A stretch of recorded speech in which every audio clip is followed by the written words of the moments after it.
போதும்ண்ணா அண்ணா வழக்கமாக நம்ம பார்த்தீங்கன்னா பெரிய பெரிய மாடுகளை பிடிச்சிட்டு கண்டிப்பா பிராண்டு மாடுகள் சொல்கிறோம். கண்டிப்பா அது நிறைய பேருக்கு டவுட் வருது, கண்டிப்பா. அது என்ன பிராண்டு அப்படின்ட்டு.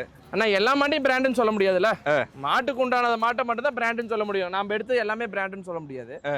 எந்த மாட்டை பிராண்டுன்னு சொல்லணுமோ அந்த மாட்டை மட்டும் தான் பிராண்டுன்னு சொல்லுவோம். பிராண்டு மாடலாம் என்னென்ன கவனிக்கணும்ண்ணா? அண்ணா பிராண்டு மாடு எடுக்கிறவங்க வந்து சும்மா சிம்பிளாலாம் நார்மலான ஷெட்ல எல்லாம் கட்டி எல்லாருக்கும் புரியுற மாதிரி சொல்லுங்கண்ணா.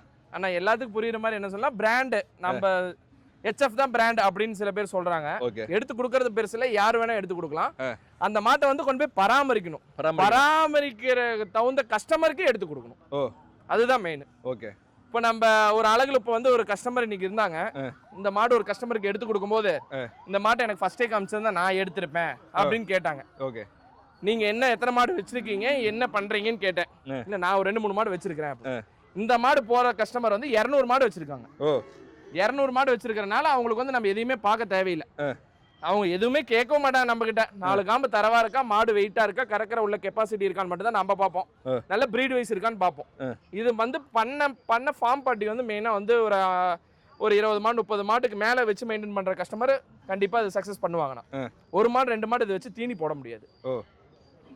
கணக்கு பார்த்து போட்டா கறக்காது. கணக்கு பார்க்காம போட்டாதான் இது கறக்கும். ஓகே. இதுதான் பேசிக் கான்செப்ட்னா. அதுதான் பிராண்டு. அதுதான் பிராண்ட்.